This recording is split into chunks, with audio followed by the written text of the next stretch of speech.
Anyway, so I'm going to introduce this guy here. Now, Guy, I first met him here, and he's become a presence here. He's had great poetry, a lot of like short fiction things, flash fiction. Is that right? Flash fiction. Yeah. I want to make sure I say the right word because I can goof things up like nobody's business, as my mom used to say. For some reason, Mr. Alex Hertz, he mentions knowing you since 1993. I think that's a good thing. He got his MA in creative writing from San Francisco State, where he started teaching, and then he evolved into a career as a story midwife. You know what I mean by that? A story midwife, got that out there? Now this is interesting. He was a Peace Corps volunteer during the Civil War in Guatemala and had to be evacuated, so that must have been adventurous.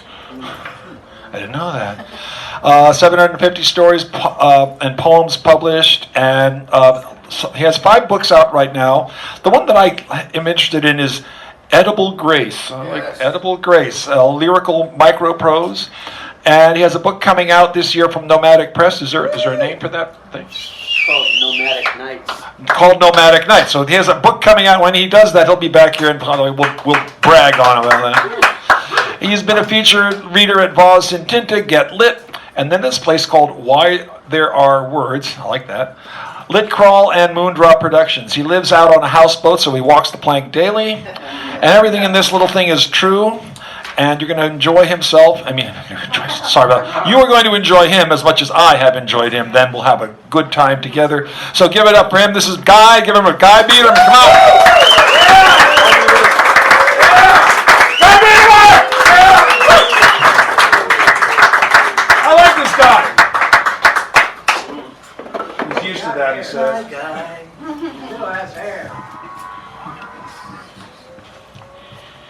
It's all true, especially the fiction. Actually, just a slight correction. I've actually been rejected 750 times. Only? But I've had 150 accepted, so I'm batting. That's what it said. I'm batting 216, so I'm a little above the Mendoza line. Yeah. I want to thank everybody for coming out. Just as an aside, I was having coffee with Dan one day, and I knew he was a teacher, and I had an old friend who was a teacher, and I said, do you happen to know Alex? Turns out Alex and Dan know each other from way, way, way back. I think Alex might have been your teacher, your mentor when you were starting to teach. In 90-something or other. 80-something. 1987. So what a coincidence, just those little Venn diagrams of people. And anyway, so thank you all for coming out here. And I think that in the face of malaise, what I'd like to do is order straight shots of love on the house tonight. Although we all know that love isn't always straight. Sometimes it's not even always love.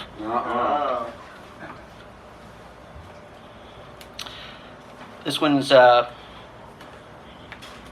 short little piece. It's published in a little thing called Medusa's Laugh Press. You can tell the demographic because it's about 6-point font. It's called Jane.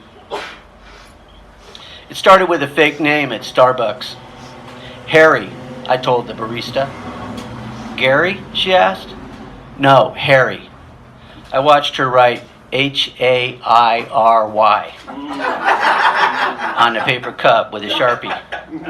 Harry was an old dude's name, a name that belonged to a different generation like Walter or Dick or George. Wait, was I old now? And Harry? I paid for my double decaf, answering my own question as usual without any help. All that day I used fake names. At the dry cleaners I was Johann. At the dog park with my sister's corgi I was Rolf. On a blind date that night I became Cam. With a K, I said, making that part up on the fly to the woman, Jane. Or was it Frida?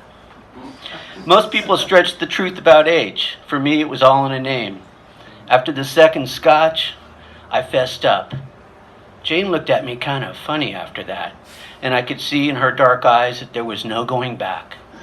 Not to the truth, not to the first hug, and not to her place, or mine. Pity. I was into her, a poet who liked Black Label, who wore high boots, named Jane. She asked for our check before dessert from the waiter, Paul. Pulled out cash for a little over half the amount. I could see she liked to tip after tax. I'd like to call you again, I said. Such a good time. Jane, what's your last name? She closed her small black purse, flashed a fading smile. Doe.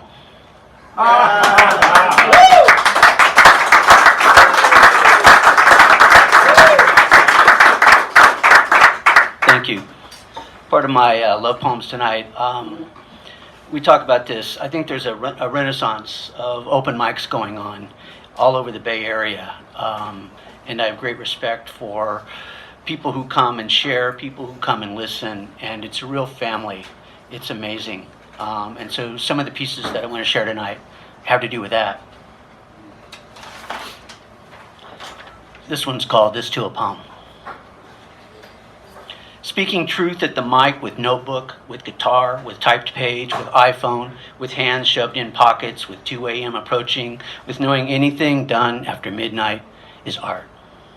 The madness in the moment, the self-haircut, the can of beer, the fighter, the math teacher, the queer poet whose voice is pure song. The geometric performance of truth and what we say is the truth. Rocking in your back row chair, you go to the front to lend your voice, sing your song. Speak your life, join the fiber of this night, this midnight mic, this pure grain flow you come to know when you look this close and listen. The lives you see, the colors you feel, the rhythms alive in the air. People like you, people not like you.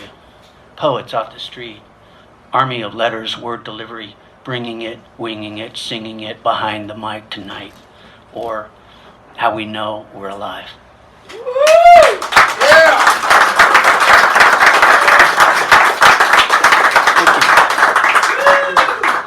This is Edible Grace, and the woman who runs it is fantastic. Her name is Claire McQueen. She has a literary magazine called McQueen's Quinterly, and if you want to send stuff out, I advise you to recommend sending it to her. She's just marvelous to work with, and she put this little book of mine out, and I just thought I'd share a couple from here. This one's called Rue de la Boucherie. Walking down a street in Paris with your ex, she with pace, you more of a stroll. You reach for her hand and she reaches for yours, and it's not anything like that, like holding hands might seem to an outside observer. It's a connection, not leading to a kiss or lovemaking. It's just a way you both say, hi, how are you? I remember you. I remember our dreams, our kisses, our feelings. And here we are in Paris, walking together, but yeah, at different speeds now, different strides. And then you both let go, and she disappears into the crowd. And you glance at your reflection in the window of a bookshop, and you wander in to find the books of your friends on the shelf with yours, poems inspired by the one whose hand you no longer hold.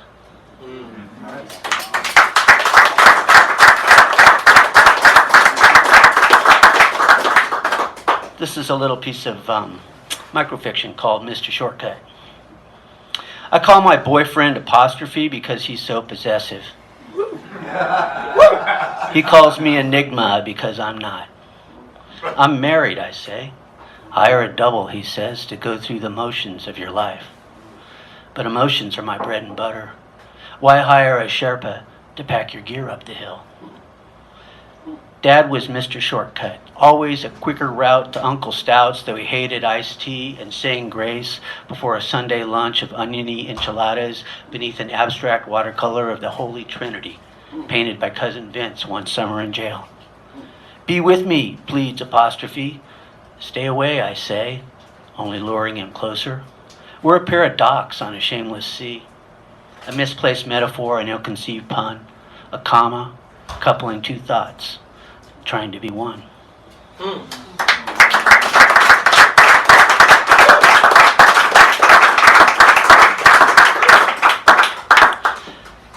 I start in the middle of a sentence and go in both directions at once. John Coltrane. To the theme, Robert Rubino came up with, all that jazz. This is a piece called Headlong, and it was published by Great Weather for Media in this little thing called Birds Fall Silent in the Mechanical Seat. It was not sustainable, as if life itself had no shelf life. You knew it could only end up a train wreck when the tracks were clear and countryside rolled by. The porter was tipped and dismissed, his services not needed. The sleeping car had everything: stock mini fridge, mini bottles of Johnny Black, picture window, fold-out bed, eye shades, earmuffs, pillow mints, and Alexa, who was fluent in Thelonious and Train. 3 rolling days stretched endlessly ahead with a pirate poet in the dining car, the stately women who silently said grace, a card trickster, and a stingy brim brother with an unlit pipe. Rolling away from the past, you knew it couldn't last. A life in robes, love in the afternoon, where the moment would become memory, the way people become photos and objects they leave behind. Denim shirt, belt buckle, felt hat, photograph, a final, a laugh, a cigarette before dawn in a no-smoking car with windows open. Moonlit triangle on the floor, towel tucked under the door as if no one would know. No one but you, until it was only you, and a train, and a wall. Headlong. It's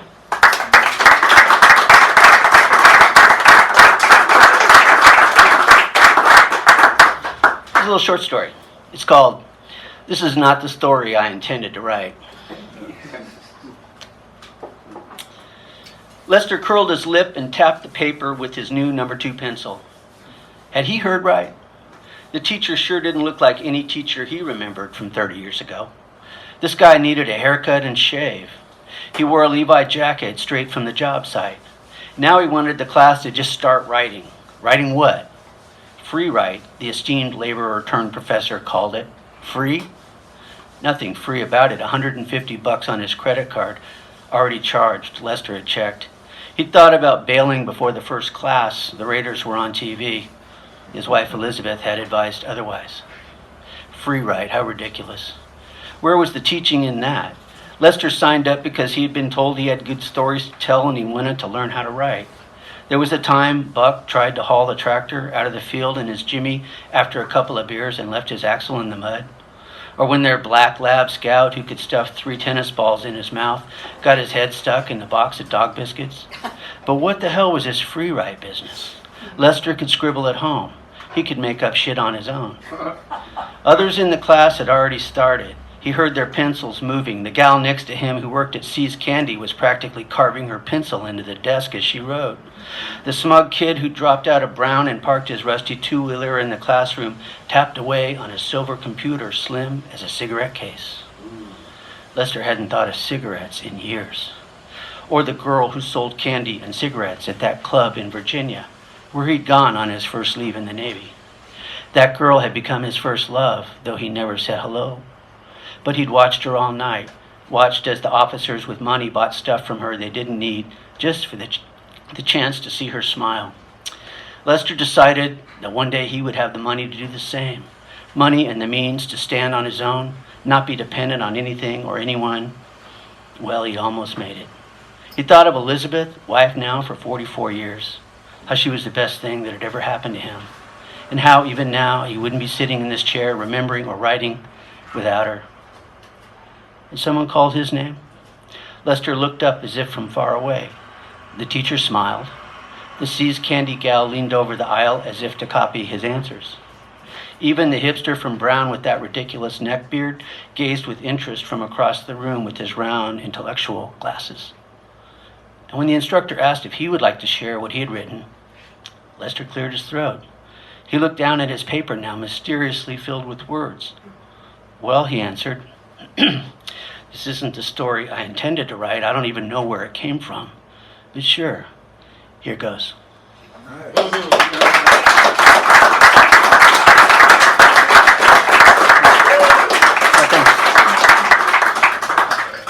It's a love poem, Invisible Shelf. We need places to put things. We need names to call things. We need to say what needs to be said even if we don't know how to say them, and even if they don't need to be said. So in the end, I built an invisible shelf. A shelf only I can see, where words don't fail, where rudimentary skills don't mangle, where things I later wish I hadn't said don't bruise or spoil. I can really only do two things in this life. I'm doing one now, building an invisible shelf where I can put how I feel about you, so I can see with much love what it's really about, what you mean to me with no weirdness or misunderstanding or wrong label. So if you were to find this poem on the fiction shelf, or this little fiction in poetry, this avocado in the bin of tomatoes, this toothbrush where aluminum foil should be, know that somewhere in a market, in a bookstore, in a house that floats, there's an invisible shelf where sits how I feel about you, and nothing else.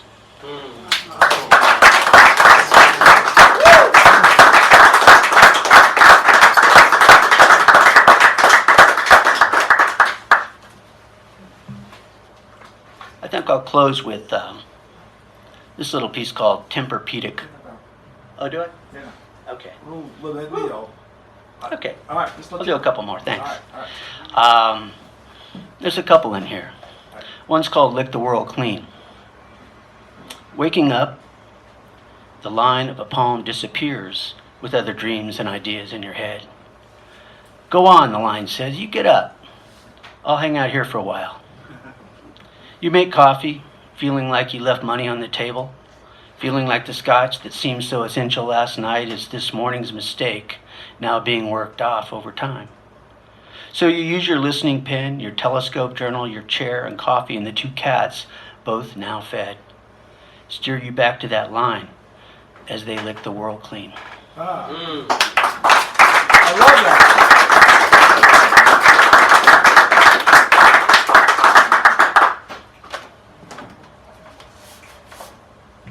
This is from a different book of mine called Soundings and Fathoms. Houseboat poem. Short walk on a long pier. Floating in the shadows of a ferry where a famous master once zenned, lived a sippy monk on a tippy barge called the China Sea. Each morning he watched the planks with a satisfied shrug and untied cones of kelpy line until noon. At lunch he played chess with seagulls on his skiff, and when high tide arrived he paddled to the no-name for beer and red Li Po until closing. No books were written about him. No one came to his door, but his elegant wisdom glittered like sea glass on the ocean floor. Lifting a conch shell to his ear, he heard the whisper of the universe. Placing the shell to his lips, he answered its call.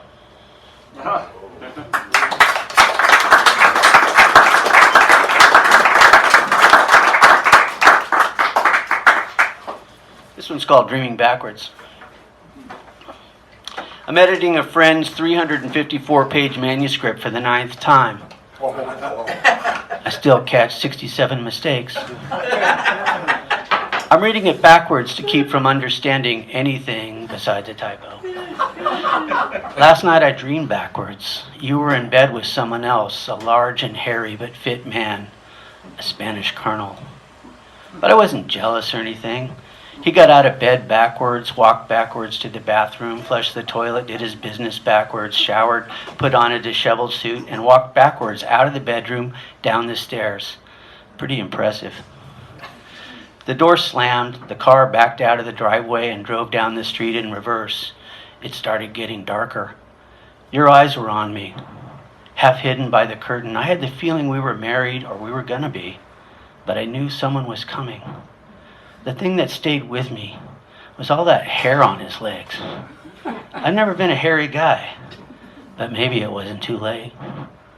I woke this morning older and hairier in places I've never been. I looked at the manuscript at its hidden typos and retraced my steps to the bathroom where I flushed first, feeling like I had been here before. That's the way writing has always worked for me.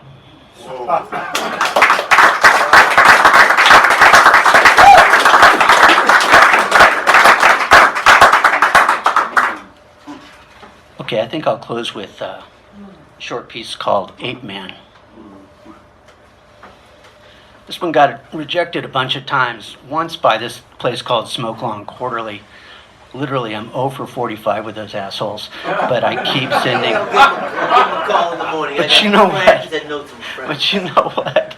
They made some suggestions at least, and I made the suggestions, and somebody else picked it up. So, There you go. yeah. Suggestion. Ape man. I put on an ape suit and walk among the living, so no one will know who I am. It does not go unnoticed. 6-year-old Petey notices right away and points as his mother picks him up and they scurry away to their town and country minivan.